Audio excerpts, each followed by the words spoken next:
and welcome to the JMCO channel. Today we're talking with Kyle Paxton, CPA and Tax Director at James Moore. And today we're talking about project to portfolio. Kyle, it's so good to have you today. Always a pleasure, my friend. Great to see you. Happy to be here. Yeah, our first episode at the JMCO channel. It's very exciting. I know. All right, so I was joking with Faith before this. This one's going to be a scratch. We're a trial run. We'll get better from here, but we'll see. We'll see how we do. It's always fun with you, Kyle. So I think we're going to have a great time. So I think we should just get into questions today because we have a lot to cover. If that's okay with you. We're going to start with tax strategy as a planning tool. Yeah. And the first question we have is, what's the difference between proactive tax planning and filing after the fact? Yeah, absolutely. It's a great question. And it's what we're dealing with right now as we're kind of entering the peak of tax season. So clearly, proactive tax planning is very, very important for cash flow. We'll talk more about cash flow.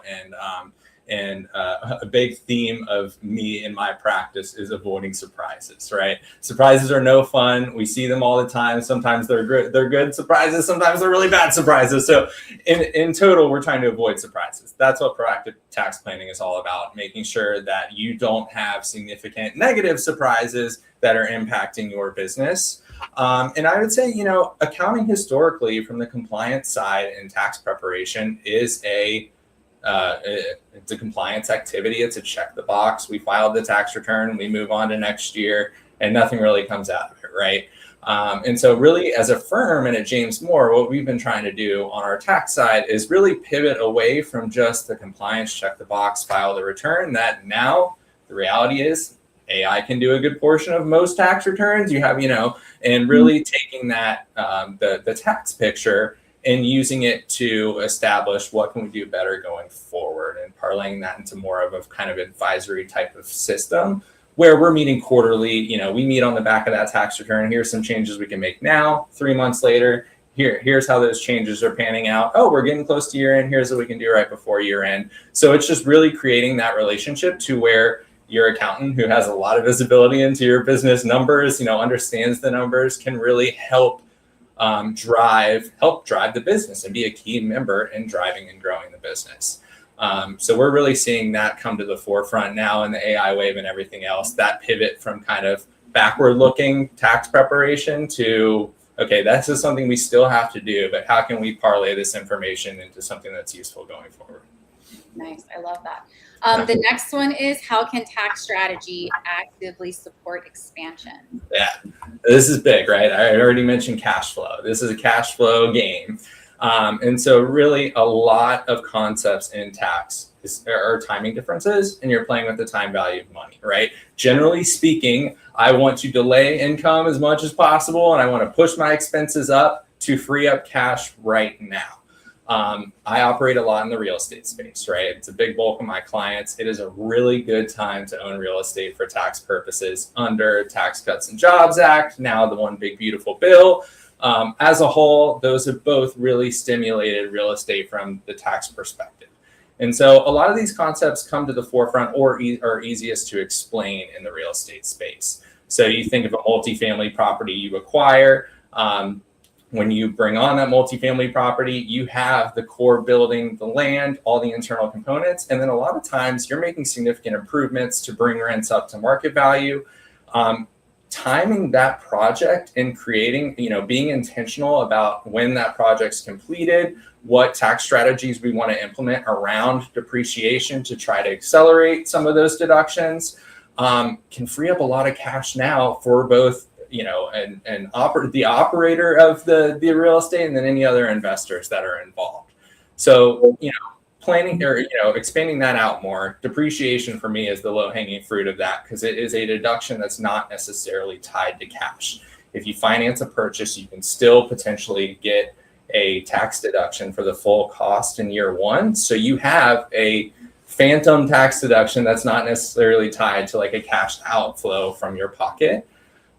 So that one for me is low hanging fruit. And then, we talk about a lot, the timing of, and how owner compensation is structured. What is your accounting method? How are your entities structured to make sure you're mitigating tax or funneling income in the right channels to help best optimize your global cash flow. Getting long-winded here. It's super interesting. Like I'm learning so much just even talking to you. That's why people should work with you. I mean, it's amazing. I like to think so. Yeah. Okay, so the next one is, how should owners structure entities to support growth and protection? Yeah, this is big. And this is one of the first things I unpack with new clients, right? So obviously I have to caveat, I'm not an attorney, I'm a CPA. I got to look at this through the financial lens. So you have the whole other world of legal jargon that I can opine on what I kind of see around, but I can't give any legal advice. So ultimately, entity structure, I think first and foremost, defaults to the legal team. Now, I love working with attorneys in creating entity structures, looking at restructuring your portfolio, all of that stuff, because how you structure your entities is number one on if your overall tax strategy is even going to work. And, we run into this problem all the time with clients we onboard where, they were given bad advice on a specific LLC on what election it should be made for tax purposes. And then they come to us with, hey, I got a big transaction coming up. My last accountant wasn't super, responsive, or I don't feel like they have the expertise, whatever that, whatever that pain point is. And I have this transaction in 5 days and I need help making sure I minimize tax. And it's like, well, you're too late and you have a huge problem coming. So those conversations aren't fun. And then it also puts me, from the new client perspective, quite often I have to come in and be the bad guy at the start of a relationship with a client where I say, hey, either what you did last year from a reporting perspective doesn't align with what what the paper tells me your entity structure actually is, or, it gets back to this was just set up poorly and you've been leaving money on the table for a long time, or you owe an additional amount of tax for whatever reason this year. So there's a lot of that that comes to the forefront very quickly with our client relationships. And it's something that we reevaluate at least every couple years through this tax compliance process, is really making sure we're understanding why are our clients paying tax, and is there anything from an entity structure, restructure situation to help mitigate that? And then the biggest thing is just getting back to that proactive tax planning. Like, you got to keep me in the loop as deals come up and stuff. A lot of times the LLC is formed, the transaction's executed, and then it's like, oh, by the way, we started this year, and it's then I'm kind of trying to catch up on how does this fit in the global picture? Does this make sense? Whatever. So our highest value client relationships are the one that, again, I kind of get back to this, like, I have a lot of intimate knowledge on your business. Bring me in on these decisions and let me help you. Yeah, and I think that the next question works perfectly with this, which is, how does poor planning create unnecessary financial stress? Oh, yes. Well, I'll use the easy tax example because it's what we're dealing with right now, right? A lot. And so a lot of times I see this, and I'm going to gravitate, again, it's kind of my comfort zone here. I'm going to gravitate back to the real estate example, right? But so I talked about how depreciation is a timing difference on, you potentially can get a large deduction on a parcel of real estate in year one. As you hold the investment, you're potentially having taxable losses every year. And then 5, 7, whatever, however long down the line, you go and sell that investment, you have a taxable gain there. The taxable gain is not just the purchase price, the spread of what you sold it for less what you paid. You potentially have to recapture that depreciation.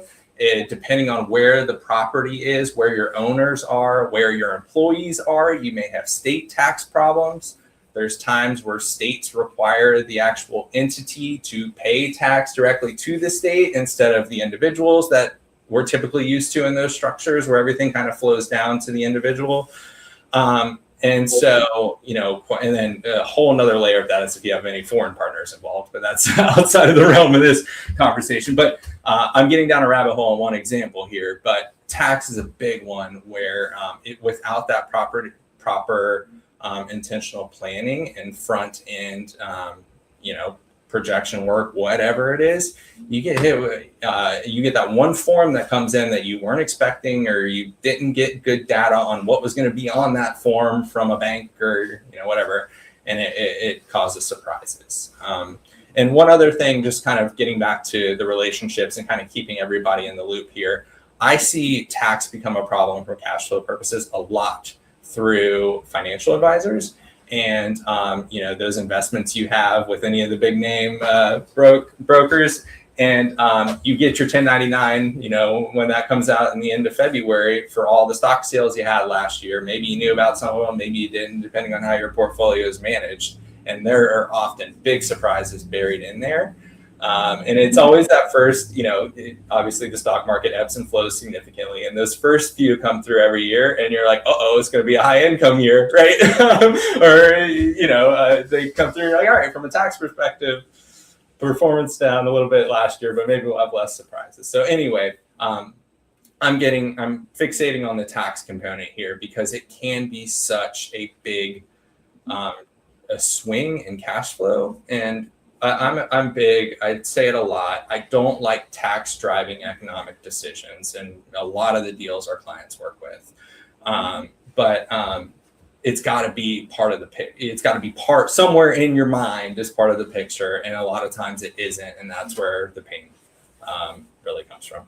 And speaking of new clients, when you meet a new client, what's the first question you ask that tells you how sophisticated they are financially? Well, I tend to be kind of a go with the flow fella, Faith. So I don't have like a roster of questions necessarily, right? But the biggest help for me initially is two things. I meet with a lot of business owners one-on-one on that initial meeting. Sometimes it's the CFO, sometimes it's business owner and CFO. I get a lot from, does the business owner have a good back of the napkin pulse, that 30,000 feet on how their business is doing? A lot of times when I'm reviewing financial results or tax returns on the back end, if a business owner can tell me, yeah, that feels right based on what I know, like I see that as sophisticated, because we see a lot of people who can't do that and are blindsided by those surprises. So like if you have a good kind of back of the napkin pulse on how things are going, that's sign number one and kind of low hanging fruit, but that's good. And not just, do I have cash in the bank? Yes or no? Yeah. And then the other thing that's becoming more and more prevalent, I've already talked about AI, data, kind of getting into data availability. Right now, it is like, we've never had access to more real-time data, right? And at the snap of the fingers, you can get whatever data set you want in front of you with the right tools. And so a big tell for me in that is, I've kind of talked about how we've been gravitating as a industry, the accounting industry, from super backward looking to more forward facing. At this point, you should have data for today for your business, right? In one way or another. It doesn't have to be perfect, beautiful financial records, but if you use QuickBooks, you can import baked transactions and they classify 95% of them for you, right? And it takes a couple clicks. You can get hundreds of transactions in there and you have a decent picture from a financial perspective. So we're big at James Moore. We have data analytics team. We build out a lot of dashboards internally. It's huge in every part of our process. And I really want to see that with the clients I work with. And if it's not there, make sure they understand that that is something that we can help with. I'm not the most savvy, but I know enough to be dangerous, and I know the right people to get in the room. But that, I think that's the biggest thing here is, are we having a conversation in July where we're still not sure about what happened last December? Like that shouldn't be happening right now. Right. There's just too much, and I recognize our business owners have a lot they're taking care of, and they're forward facing all the time. And where do I get my next dollar? But having real time data is huge for that decision making and just streamline that full process. Nice. Okay, so what's one of the most common cash flow surprises you see? Yeah, I think this gets back to there's a couple things. We talked about the tax. That's kind of low hanging fruit and something I see all the time here, but it comes down to a lot of the spaces I operate in have a heavy modeling concept, right? When you're getting ready to bid on a job, or if you are starting up a new real estate fund with that multifamily property we talked about earlier, there's always, in bringing in data here, there's always some sort of model involved here. So there's so many places where the model can go awry. Your overhead gets out of whack. You have those change orders mid-job that drive up the cost of the job. You have those weird state tax issues that pop up. You don't properly vet your professional teams. Attorneys, accountants aren't necessarily cheap. We're talking about there's so much that goes into that overhead. Every year we see it. Payroll gets more and more expensive. The dollars go up, up, up, up, and that and can cause a squeeze. So it's making sure that, I guess, the model is projecting for all of those potential catches. And factoring in that payroll increase, will you have key employee turnover that's going to drastically change the picture of your business? So just like building in the proper buffer to be able to stomach anything like that, it's big. Okay, so speaking of, what should owners be preparing for this year? Ooh, good question. 8-ball. We'll see here. I think we're in, we're in uncertain times economically. I feel like you can say that every year for the last 10 years, but there's a lot going on. I keep talking about AI and the tech wave, that's going to be a colossal impact in every business. And so, I think this isn't really tied to financial, but it is in a way. Our business owners, clients who aren't either embracing AI or figuring out how it helps them in their business are going to get left behind in some capacity. There's the moral component of all this. I'm sensitive to that. I understand some people have their opinions on this, but the reality is it's here, it's happening, and 95% of our clients are implementing AI concepts in some way of their business.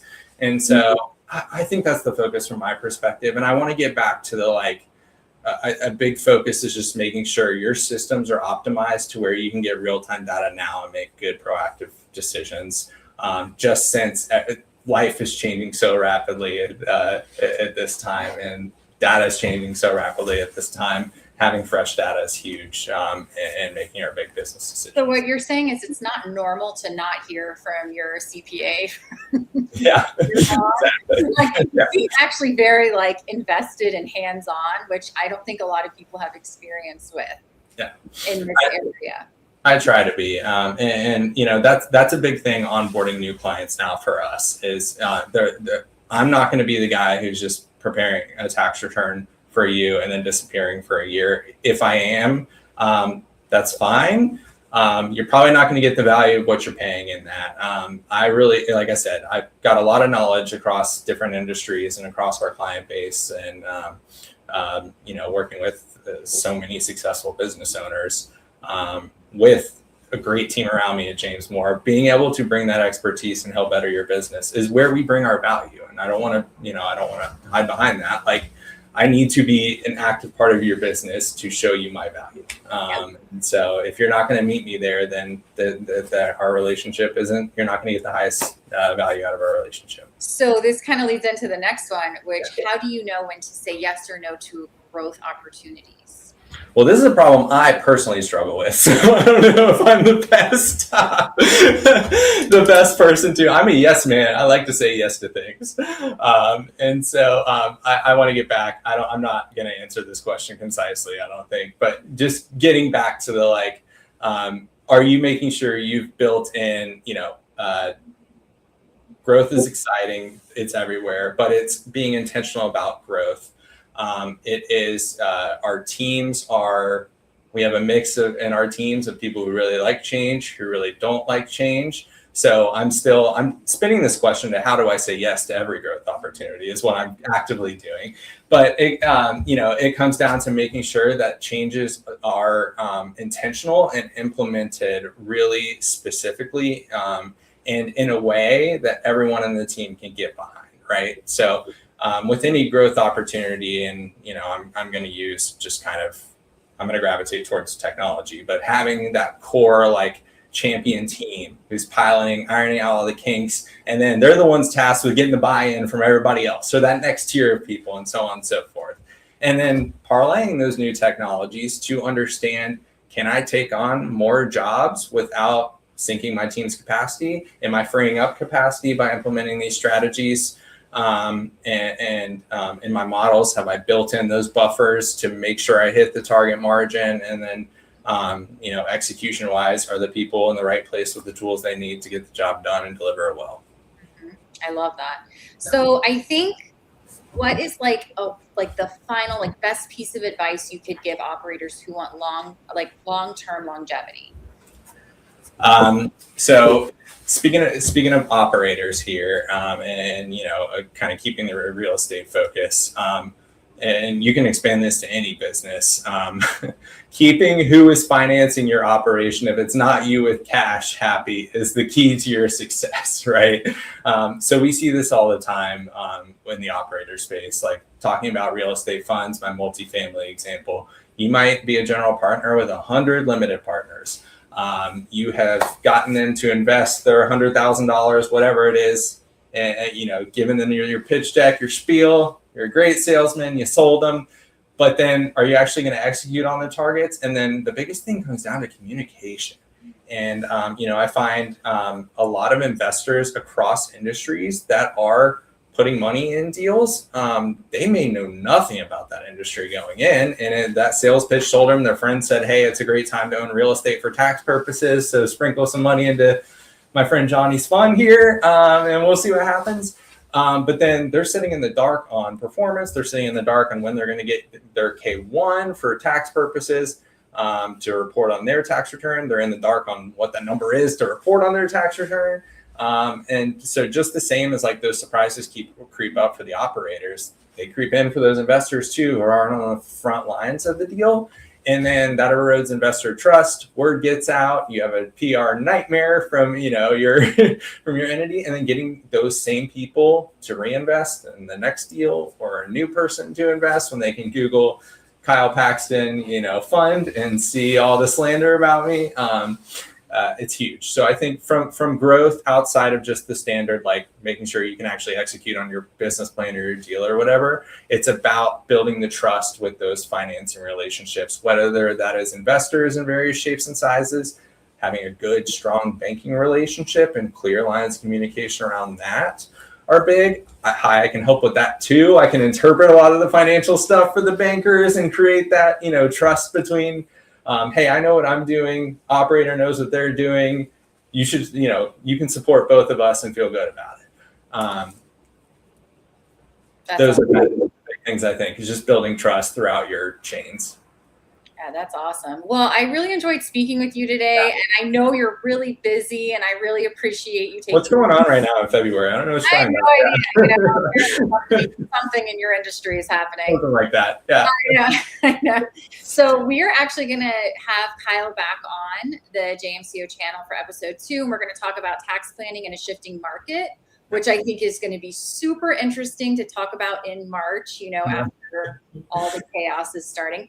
And then our next guest is going to be Daniel Raconti, who is a CPA, and he's coming on Thursday, March 5th, and we're going to be talking about driving financial clarity in real estate.